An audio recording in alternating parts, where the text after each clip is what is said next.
Hello दोस्तों, मैं हूं आपका होस्ट एंड दोस्त निशांत और आपका स्वागत है आपके अपने चैनल डिफेंस ट्यूटर में। तो दोस्तों, आज की इस वीडियो में हम आपको एयरफोर्स सेक्शन वाई ग्रुप के फिजिक्स के लिए आपको रोटेशन और मोशन ऑफ रिजिड बॉडी के कुछ क्वेश्चंस को यहाँ पे करवाएंगे। तो आपके ये जो भी क्वेश्चंस यहाँ पे करवाए जा रहे हैं आपके एग्जामिनेशन पॉइंट ऑफ व्यू को देख के करवाए जा रहे हैं और ये सारे क्वेश्चंस आपको बहुत ही इंपॉर्टेंट है और आपके एग्जाम में इससे जितने भी कंसेप्ट आपको क्वेश्चंस यहाँ पे करवाए जाएंगे उन सभी क्वेश्चंस का एक एक कंसेप्ट दिया जाएगा और साथ ही साथ आपको हर एक क्वेश्चंस में एक नया नया कंसेप्ट सीखने के लिए मिलेगा। उस सभी कंसेप्ट को अगर ध्यान में आप रखते हैं, सिंपली आप उसको क्या कर सकते हैं, एग्जाम में अपने अप्लाई कर पाइएगा। तो ये जो भी क्वेश्चंस आपको यहाँ बताया जा रहा है उन सभी क्वेश्चंस को ध्यानपूर्वक देखिए ताकि आपको यहाँ से कुछ सीख सकें और अपने एग्जाम में इसको अप्लाई कर सके। आपको बता दें कि इससे पहले वाले वीडियो में हमने वर्क एनर्जी एंड पावर, आपको Newton's law of motion, kinematics और साथ ही साथ आपके यूनिट एंड डायमेंशंस के जितने भी आपके इंपॉर्टेंट क्वेश्चंस हैं उन सभी क्वेश्चंस को हमने करवाया है। आप वीडियो के प्लेलिस्ट से जाके देख सकते हैं, हमारे प्लेलिस्ट में जाके देख सकते हैं। तो चलिए, इस वीडियो में हम आपको रोटेशंस के कुछ क्वेश्चंस को करवाएंगे। रोटेशंस को ही बहुत सारे लोग मोशन ऑफ रिजिड बॉडी और motion of system of particle के नाम से भी जानते हैं इस चैप्टर को। तो आपको हड़बड़ाना नहीं है, यही दोनों चैप्टर क्या है, इक्वल ही है। तो चलिए वीडियो को स्टार्ट करते हैं। और उससे पहले बता दें आपको कि जो भी हमारे नए व्यूअर्स हैं, अगर जो भी बच्चे हमें पहले से भी देखते हैं वो तो हमें लाइक करें, और जो भी हमारे नए व्यूअर्स हैं हमारे वीडियो को, चैनल को जरूर सब्सक्राइब करें, वीडियो को जरूर लाइक करें।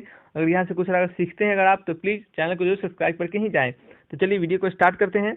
तो पहला क्वेश्चन है आपको कि सर्कुलर प्लेट दिया हुआ है, एक सर्कुलर प्लेट जिसका डायमीटर डी है और आपका क्या है, वो कांटेक्ट में है। किसके कांटेक्ट में है? कांटेक्ट करने का मतलब आपस में सटे हुए हैं, जुड़े हुए हैं। किसके कांटेक्ट में? एक स्क्वायर प्लेट में है जिसका एज कितना दे रहा है, डी दे रहा है। यानी एज कहने का मतलब साइड कितना दे रहा है, डी दे रहा है। और वो दोनों जो मटेरियल है कौन से सर्कुलर प्लेट और स्क्वायर प्लेट, उनका डेंसिटी क्या है, डेंसिटी ऑफ मटेरियल और थिकनेस क्या है, सेम है। हर जगह पे क्या है, डेंसिटी ऑफ मटेरियल और थिकनेस सेम है। तो आपको बताना है कि centre of mass of composite system, वह जो कंपोजिट सिस्टम बनेंगे और कंपोजिट सिस्टम कैसा बनेगा, चलिए इसको समझते हैं। तो देखिए, सबसे पहले आपका कंपोजिट सिस्टम जो बनेगा, जो भी आपका कंपोजिट सिस्टम बनता है वो कैसा बनेगा, ठीक है। देखिए, आपका मान लेते हैं कंपोजिट सिस्टम, एक स्क्वायर प्लेट हो गया, ठीक है, और एक क्या होगा आपका सर्कुलर प्लेट। क्या हो जाएगा, एक सर्कुलर प्लेट हो जाएगा। तो देखिए, आपका यही कंपोजिट सिस्टम बनेगा। क्या बनेगा? यही का आपका कंपोजिट सिस्टम बनेगा। तो इस कंपोजिट सिस्टम में आपको बताना है कि जो आपका centre of mass of system का सेंटर ऑफ मास होगा वो कहाँ शिफ्ट करेगा। सेंटर ऑफ मास का सिस्टम कहाँ शिफ्ट करेगा? इसका डायमीटर डी है और इसका साइड कितना है, डी है, ठीक है। तो चलिए, इसका डायमीटर डी है और साइड कितना है, डी है। तो आपको क्या बताना है कि इनके सेंटर ऑफ मास कहाँ शिफ्ट करेंगे। तो देखिए, आपको जब भी कुछ कंपोजिट बॉडी दे दिया जाए, देखिए आप पढ़ेंगे एक कंसेप्ट, क्या पढ़ेंगे, एक अपने जो आपके टीचर पढ़ाएंगे एक कंसेप्ट, पहला कंसेप्ट आपके जो सेंटर ऑफ मास के रिगार्डिंग पढ़ेंगे कि जिनके मास ज़्यादा है, मास ज़्यादा होता है अगर, तो मास ज़्यादा होता है ग्रेटर, तो सेंटर ऑफ मास क्या कहता है, centre of mass if mass is greater. कहने का मतलब अगर मास क्या हो, जिसकी मास मान लेते हैं m1 का मास अगर ज़्यादा है, मानते हैं कोई बड़ी जिसका m1 का मास ज़्यादा है m2 से, तो सेंटर ऑफ मास किसके टुवार्ड शिफ्ट करेगा, m1 के टुवार्ड शिफ्ट करेगा। यानी कहने का मतलब आप जिसके भी मास ज़्यादा होते हैं, सेंटर ऑफ मास का लोकेशन ज़्यादातर उधर ही देखा जाता है, ठीक है। तो लेकिन यहाँ पे क्या कहा जा रहा है, यहाँ पे क्या एक बॉडी है, क्या है, एक रिजिड बॉडी है, आपके स्क्वायर है और क्या है, एक प्लेट है, लेमिना है, यानी उनके पास एरिया है, कुछ अपना सरफेस कुछ कंटेन करते हैं। तो इस टाइप के आपको जब भी क्वेश्चन आए तो आप क्या कीजिए, इनके एरिया को देखिए। अगर जिनके भी एरिया आपको ज़्यादा दिख गए, अगर जिसका भी एरिया ज़्यादा है, क्या होगा, उनका सेंटर ऑफ मास उधर ही शिफ्ट करेगा। जैसे आपके पार्टिकल के लिए क्या करते थे, जिसका मास ज़्यादा होता था उधर सेंटर ऑफ मास शिफ्ट करता था। और मास का कंसेप्ट तो आपको लेमिना पे भी लग सकता है, लेकिन लेमिना का आप कंसेप्ट हमेशा एरिया से देखिएगा। अगर जिसका एरिया ज़्यादा होगा आप क्या करेगा, सेंटर ऑफ मास आपका उधर ही शिफ्ट करेगा, ठीक है। तो ये एक आपका ट्रिक्स की भी तरह है और आपका ये कंसेप्ट भी है, ठीक है। तो चलिए हम एरिया की बात करें। अगर हम A1 एरिया मानते हैं सर्किल का, तो सर्किल का एरिया कितना होता है बताइए, पाई आर स्क्वायर, ठीक है, पाई आर स्क्वायर। तो पाई और आपका आर का वैल्यू कितना होगा, D/2 का स्क्वायर, यही तो आर होगा ना। तो आर का कितना वैल्यू हो गया आपका, D/2, ठीक है। आर का वैल्यू कितना हो गया, D/2। ये क्या हो गया आपका, डी का स्क्वायर अपन 4, यानी पाई D²/4 हो गया, ठीक है। नेक्स्ट क्या है आपका, अब हम एरिया मानते हैं किसका, स्क्वायर का। और स्क्वायर का एरिया क्या होगा बताइए, एरिया स्क्वायर का एरिया क्या होता है, साइड स्क्वायर, साइड का स्क्वायर, साइड कितना है बताइए, डी साइड है, इसका स्क्वायर, ठीक है।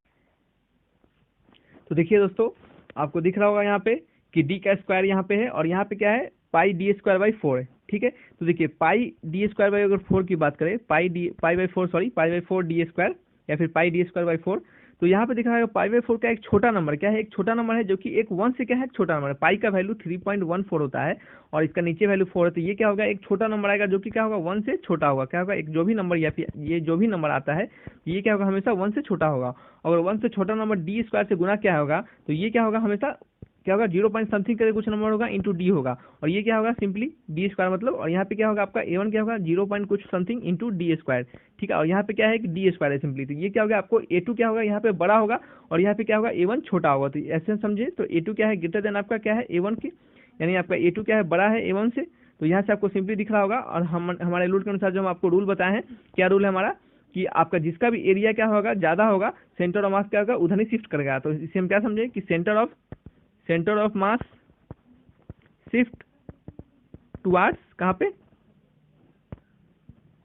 टुवार्ड्स कहाँ पे स्क्वायर प्लेट, ठीक है। कहाँ पे सेंटर ऑफ मास शिफ्ट करेगा, स्क्वायर प्लेट के टुवार्ड्स शिफ्ट करेगा। ऑप्शन नंबर बी आपका सही है। तो आपको जब भी ऐसे क्वेश्चन आए तो आपके लिए सिंपली एरिया निकालिए और आपको देखिए जिसका एरिया ज़्यादा है सेंटर ऑफ मास उसी के टुवार्ड्स शिफ्ट करेगा, ठीक है। तो इनसाइड स्क्वायर प्लेट। तो चलिए नेक्स्ट वीडियो की और नेक्स्ट क्वेश्चन की ओर बढ़ते हैं कि when the disc rotate with uniform angular velocity. अगर आपका कोई डिस्क है, कोई डिस्क मान लेते हैं, डिस्क कैसा होगा, डिस्क तो सर्कुलर टाइप का होगा। कोई मान लेते हैं अगर आपका डिस्क है क्या है वो क्या कर रहा है एक एंगुलर वेलोसिटी से रोटेट कर रहा है, ठीक है। वो क्या हो रहा है एंगुलर वेलोसिटी कुछ ओमेगा से रोटेट कर रहा है। तो आपको बताना है इन सभी में से कौन सा ऑप्शन इसके रिगार्डिंग करेक्ट है।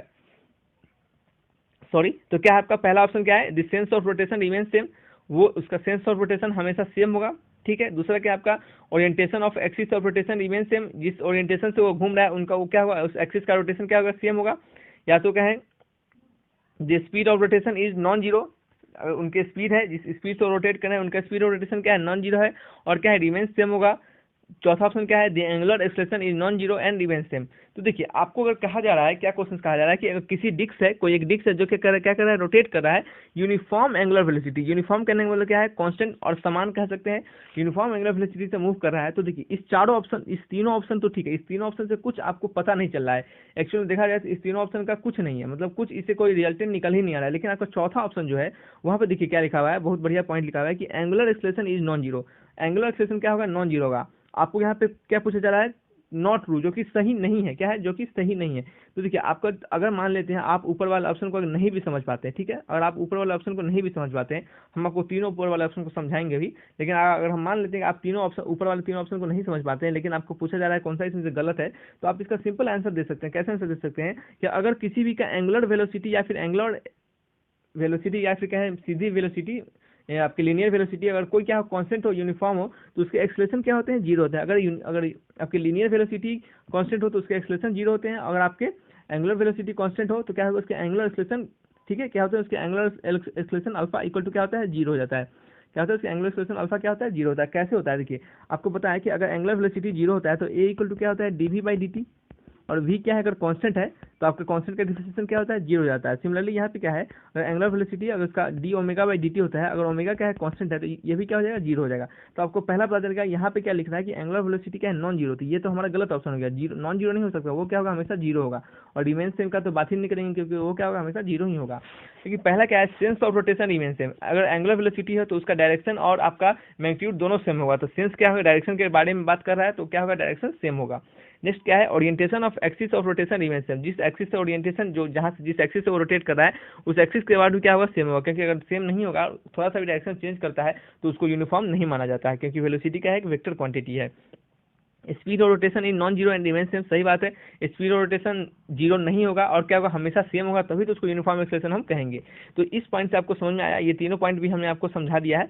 तो यहाँ से आपको समझ में आया होगा कि कैसे कैसे हम आपके यूनिफॉर्म अगर एंगुलर वेलोसिटी दिया होगा तो हम किस तरीके से अपने क्वेश्चंस को अप्रोच करेंगे, ठीक है। तो आपको तीनों ऑप्शन नहीं भी समझ में आता आपको क्वेश्चंस में तो अब चौथा ऑप्शन देख के समझ सकते थे, ठीक है। जरूरी नहीं होता कि आपको हर एक ऑप्शन समझ में आए, लेकिन आप देखिए आपको क्या समझ में आ रहा है, हो सकता है वहीं से आपको आंसर पता चल जाए, ठीक है। तो आपको वैसे तो हम चार ऑप्शन समझा दिए हैं, तो आपको कोई प्रॉब्लम हुआ तो जरूर आप कमेंट बॉक्स में लिख के बताइएगा। नेक्स्ट पॉइंट क्या है, ए horizontal platform rotating with uniform angular velocity, एक हॉरिजॉन्टल प्लेटफॉर्म है, एक हॉरिजॉन्टल प्लेटफॉर्म है जो कि क्या कर रहा है रोटेट कर रहा है एक एंगुलर वेलोसिटी से, कुछ एंगुलर वेलोसिटी रोटेट कर रहा है एक वर्टिकल एक्सिस पे।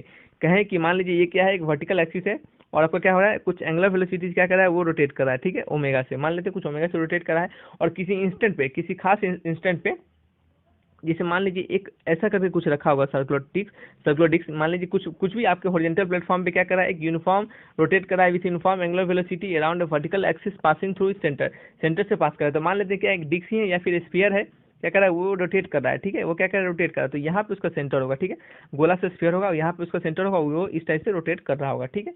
तो चलिए आपको ये समझ में आया। अब आपको क्या कहा जा रहा है, इस आपके जो सेंटर ऑफ मास जिस सेंटर से रोटेट कर रहा है उस सेंटर पे क्या कह रहा है, at some instant of time, कुछ समय के बाद viscous fluid of mass m, जिसका मास m है, कुछ विस्कस फ्लूइड यानी कहने का मतलब जिसके पास विस्कोसिटी प्रेजेंट हो, यानी आपको कहने का मतलब फ्रिक्शन को उसके पास कुछ प्रेजेंट हो, अगर वो है आपके, तो उसको क्या किया जा रहा है, ड्रॉप किया जा रहा है। कहाँ पे ड्रॉप किया जा रहा है, इस सेंटर पे ड्रॉप किया जा रहा है। इस सेंटर पे क्या किया जा रहा है, विस्कस फ्लूइड जिसके m मास है उसको ड्रॉप किया जा रहा है, और क्या किया जा रहा है, उसको अलाउ किया जा रहा है, छोड़ दिया जा रहा है कुछ देर के लिए, तो वो क्या हो रहा है, स्प्रेड हो रहा है। अब स्वाभाविक है, आपके अगर फ्लूइड यहाँ पे गिरेगा तो क्या होगा, वो धीरे धीरे स्प्रेड करेगा, धीरे धीरे स्प्रेड करेगा। वो क्या हो रहा है, अगर स्प्रेड करने के बाद फाइनली क्या कर रहा है, वो गिर जा रहा है। क्या कर रहा है, फाइनली गिर जा रहा है, धीरे धीरे पहले छितराएगा यानी स्प्रेड करेगा, फिर क्या होगा, नीचे नीचे ड्रॉप ड्रॉप धीरे धीरे क्या हो जाएगा, नीचे गिर जाएगा। ठीक है, तो आपको बताना है कि angular velocity during this period, इस पीरियड में जो आपकी एंगुलर वेलोसिटी जो आपके मूव कर रहे थे जो बड़ी पहले से, उसका क्या होगा, डिक्रीज करेगा, decrease initially and increase again. ये बहुत बढ़िया क्वेश्चन है, इस टाइप के क्वेश्चन ही आपको एग्जाम में देखे जाते हैं। ये आपको जो क्वेश्चन का भी जो कंसेप्ट देंगे आपको, यहाँ से बहुत बढ़िया चीज आपको सीखने के लिए मिलेगा।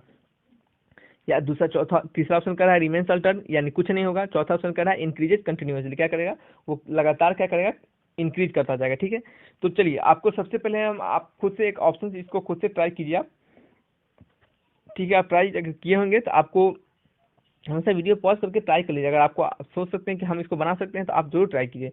तो जिनके ऑप्शन बी थे उनका आंसर सही है। आप समझते हैं कि बी आंसर इसका किस तरह से, कैसे इसका बी आंसर है। ठीक है, तो देखिए अगर हम बात करें कि आपका इस ओमेगा से घूम रहा है और ये क्या है, आपका विस्कस फ्लूइड यहाँ पे है और पहले यहाँ पे स्प्रेड कर रहा है, फिर क्या हो रहा है, नीचे नीचे गिर रहा है। ठीक है, नीचे नीचे गिर रहा है। तो आपको इसकी रिगार्डिंग एक कंसेप्ट दे, एक आपको क्या कंसेप्ट देंगे हम, कि आप law of conservation of linear momentum पढ़े हैं, साथ ही साथ आपके मोशन ऑफ रिजिड बॉडी जब पढ़ाया जा रहा होगा तो उस समय आप law of conservation of angular momentum पर भी पढ़े होंगे। ठीक है, अगर law of conservation of angular momentum की बात करें तो उसमें कहा जाता है कि अगर कोई एक्सटर्नल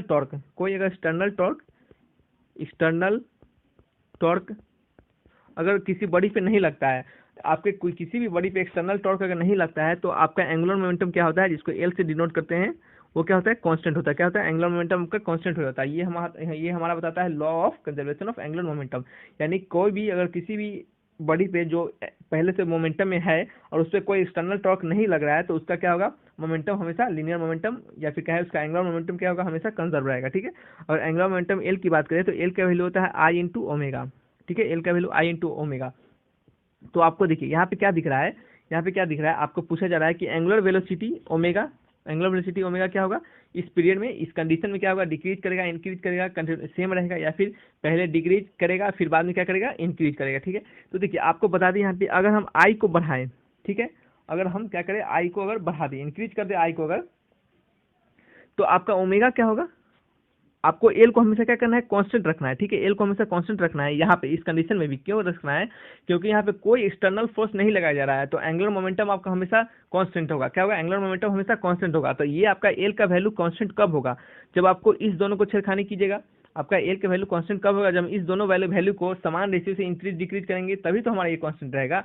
तो ठीक है, तो आपको हम क्या करने वाले हैं, एल को कांस्टेंट रखने के लिए अगर हमारा आई बढ़ता है, यानी अगर मास बढ़ता है, ठीक है, तो ओमेगा क्या होगा, ओमेगा को घटाना पड़ेगा, और एक को बढ़ाएंगे दूसरे क्वांटिटी को घटाएंगे, तभी तो हमारा एल टोटली कांस्टेंट होगा। अगर हम दोनों को बढ़ा दें तो ये क्या हो जाएगा, इंक्रीज कर जाएगा।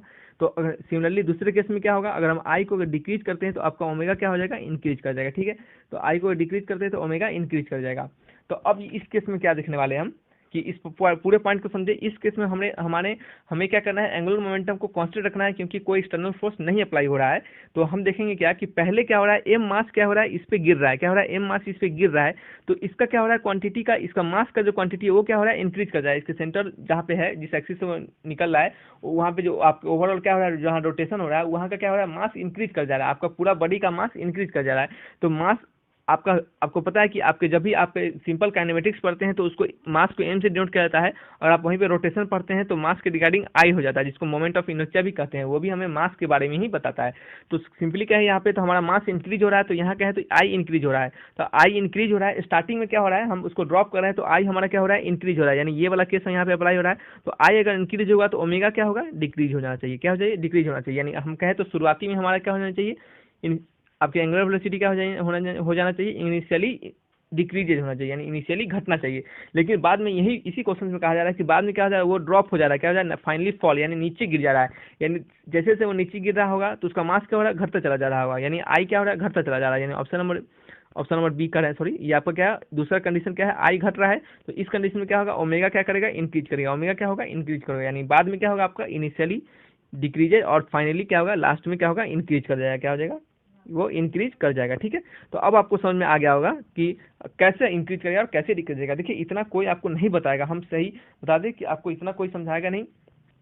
सभी लोग क्या करते हैं, अपना कोर्स बताने के चक्कर में रहते हैं, कोर्स दे दिए आपको, वहाँ पे पढ़ना है पढ़िए, थोड़ा मोड़ा पढ़ा दें फिर निकल जाएंगे। ठीक है, तो आपको इतना कोई नहीं बताएगा, हम जहाँ तक समझते हैं। अगर आपको हो सकता है आपके टीचर आपको बताएंगे, जो जिसमें आप कोर्स अप्लाई किए होंगे उस कोर्स में आपको फ्री में आपको इतना कोई नहीं बताएगा। हम आपको बता रहे हैं आपके लिए, प्लीज़ हमें भी सपोर्ट कीजिए कि हम आपको और अच्छे अच्छे कंटेंट प्रोवाइड करवा सकें।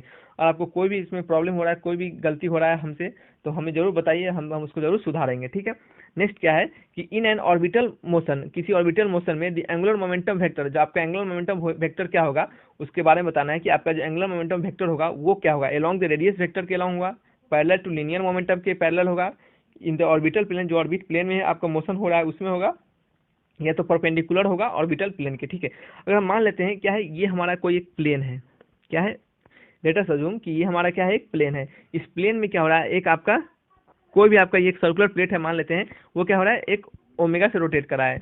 ठीक है, मान लेते हैं ये क्या हो रहा है, ओमेगा से रोटेट कर रहा है। तो आपको बताना है कि एंगुलर मोमेंटम जो होगा क्या होगा, एंगुलर मोमेंटम होगा वो क्या होगा, इस प्लेन के परपेंडिकुलर होगा, एलोंग रेडियस वेक्टर के अलोंग होगा, जैसे ये आपका रेडियस वेक्टर होगा इसके अलोंग होगा, या तो क्या है पैरेलल इन लीनियर मोमेंटम होगा, लीनियर मोमेंटम के पैरेलल होगा, और क्या होगा इसी प्लेन में होगा। ठीक है, तो देखिए आपको बता दें कि एंगुलर मोमेंटम को लिखा जाता है एल इक्वल टू क्या होता है, आर क्रॉस पी, जहाँ पी क्या है आपका, पी क्या है आपको बताइए, लीनियर मोमेंटम, क्या है, लीनियर मोमेंटम, लीनियर मोमेंटम को किससे डिनोट करते हैं, एम इंटू वी से। ठीक है, तो जहाँ पे आपका पी क्या है, लीनियर मोमेंटम है, तो एल इक्वल टू क्या हो गया, R cross P, L equal to क्या हो गया, आर क्रॉस पी।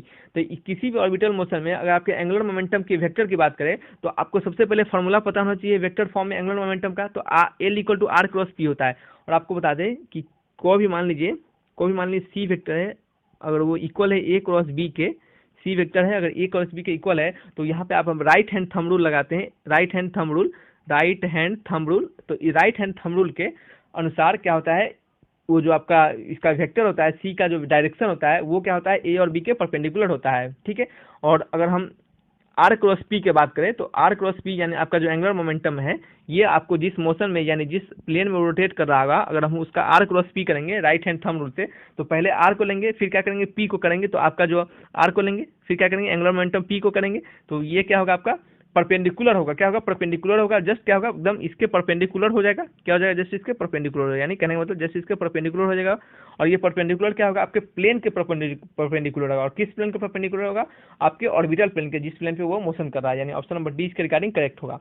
तो आपको क्या करना है, सिंपली यहाँ पे वेक्टर का अप्लाई करना था, और आपको क्या करना था, रोटेशन मोशन का आपको ध्यान रखना था कि रोटेशन में क्या है, रोटेशन में आपका एंगुलर मोमेंटम का फॉर्मूला क्या होता है, वेक्टर फॉर्म में आर क्रॉस पी होता है। और आपको बता दें कि आपके वेक्टर पढ़े होंगे जब, तो आपको उसमें बताया होगा क्रॉस प्रोडक्ट, जो आपके टीचर होंगे उसको बताएंगे आपको कि क्रॉस प्रोडक्ट का जो भी आपका जो डायरेक्शन होता है वो क्या होता है, परपेंडिकुलर होता है उस दोनों वेक्टर के। ठीक है, तो यहाँ से आपको समझ में आया होगा कैसे परपेंडिकुलर होता है ऑर्बिटल प्लेन के। नेक्स्ट क्या है आपका कि ए solid sphere is rotating in free space, किसी सॉलिड स्फीयर को रोटेट किया जा रहा है एक फ्री स्पेस में, खुले जगह में। If the radius of sphere is increase keeping mass same, अगर रेडियस ऑफ स्फीयर को बढ़ाया जा रहा है और उनके मास को कांस्टेंट रख के, तो which one of the following is will be not affected, यानी इन सभी में से कौन सा जो है आपका वो इफेक्टेड नहीं होगा, यानी कहे तो आपको उस पर कोई प्रभाव नहीं पड़ेगा। ठीक है, तो चलिए आपको एक और फिर से समझा दें इस क्वेश्चन को कि सॉलिड स्फीयर है जिसका फ्री स्पेस में आपको किसी खाली जगह में रोटेट कर रहा है, अगर उस सॉलिड स्फीयर के रेडियस को हम क्या करें, इंक्रीज कर दे, उस सॉलिड स्फीयर के रेडियस को इंक्रीज कर दे, उसके मास को लेकिन कांस्टेंट रखे। ठीक है, यानी मास को टू क्या करे, कांस्टेंट रखे, और रेडियस क्या करे, इंक्रीज कर दे। ठीक है, तो which one of the following not affected, इन सभी में से कौन सा आपका ऑप्शन होगा वो क्या होगा, वो इससे क्या होगा, इफेक्टेड नहीं होगा। ठीक है, तो देखिए एक चीज तो कहें, यानी कहेंगे मतलब एक कंसेप्ट यहाँ पे भी आपको ध्यान में आ रहा है, ये कंसेप्ट जस्ट इससे पिछले वाले भी हमने या फिर क्या है इस वीडियो में ही आपको हम बताया है कि वो कंसेप्ट क्या है। पहला अगर समझे कि मोमेंट ऑफ इनर्शिया, दूसरा क्या है एंगुलर मोमेंटम, तीसरा क्या है एंगुलर वेलोसिटी, चौथा क्या आपका रोटेशनल काइनेटिक एनर्जी। ठीक है, तो देखिए आपके angular momentum moment of inertia, angular momentum, angular velocity और रोटेशन ऑफ काइनेटिक एनर्जी की बात करें तो इस क्वेश्चन में सिंपली एक ही बात में, एक ही पॉइंट में इसको समझ जाना है। क्या समझ जाना है कि अगर आपके सॉलिड स्फीयर को अगर रोटेट किया जा रहा है फ्री स्पेस में, अगर उस पर कोई एक्सटर्नल फोर्स यहाँ पे अप्लाई नहीं किया जा रहा है, सिंपली उसके रेडियस को सिर्फ इंक्रीज किया जा रहा है, ठीक है। उसके रेडियस को क्या कर दिया जा रहा है, इंक्रीज कर दिया जा रहा है, ठीक है। तो रेडियस क्या कर दिया है, इंक्रीज कर दिया जा रहा है, लेकिन इसमें कोई एक्सटर्नल फोर्स नहीं लग रहा है, और वो बॉडी क्या है, किसी एंगुलर वेलोसिटी से मूव कर रहा है। तो आपको बता दें, क्या बता दें कि आपके कंजर्वेशन ऑफ एंगुलर मोमेंटम के अनुसार किसी भी बॉडी पे अगर कोई एक्सटर्नल फोर्स अप्लाई नहीं होता है तो उसका एंगुलर मोमेंटम हमेशा कंजर्व रहता है, या तो कहें एंगुलर मोमेंटम उसका हमेशा कांस्टेंट रहता है, यानी उस पर कोई प्रभाव नहीं पड़ता, यानी एंगुलर मोमेंटम उसका हमेशा सेम ही रहेगा, कभी चेंज नहीं होगा, कोई इफेक्ट उस पर नहीं पड़ेगा। तो इस कंडीशन में यही है इस क्वेश्चन में कि आपको मानते हैं कि मास सेम रखा जा रहा है, रेडियस बढ़ा दिया जा रहा है, लेकिन उस पर कोई एक्सटर्नल फोर्स अप्लाई नहीं किया जा रहा है, तो आपका क्या होगा, एंगुलर मोमेंटम क्या होगा, हमेशा कंजर्व होगा। एंगुलर मोमेंटम क्या होगा, हमेशा कंजर्व होगा। ऑप्शन नंबर बी सही है, यानी आपका जो किस पे प्रभाव नहीं पड़ेगा वो होगा आपका एंगुलर मोमेंटम, जिस पे कोई प्रभाव नहीं पड़ेगा। तो चलिए वीडियो को यहीं तक रखते हैं। ये वीडियो लगता है थोड़ा सा बड़ा हो गया होगा क्योंकि इसमें ज़्यादा समझाना था हमें, तो चलिए वीडियो को यहीं तक रखते हैं। ये जितने भी आपको 5 क्वेश्चन करवाए गए हैं ये बहुत इंपॉर्टेंट क्वेश्चन है। इसमें से आपको कंसेप्ट, आपको चुन के कंसेप्ट हमने आपको दिया है, ये बेहद इंपॉर्टेंट कंसेप्ट है, इससे क्वेश्चन आना ही आना है, थोड़ा आगे पीछे घुमा के कुछ ना क्वेश्चन इससे आपको देगा, तो ये पक्का है, श्योरिटी है इसका। तो चलिए वीडियो को यहीं तक रखते हैं, और वीडियो अच्छा लगा हो तो लाइक कीजिएगा, चैनल को जरूर सब्सक्राइब कीजिएगा, कुछ सीखे हैं यहाँ से तो प्लीज़ हमें सपोर्ट जरूर कीजिएगा। तो फिर मिलेंगे अच्छे वीडियो के साथ, तब तक के लिए बाय बाय।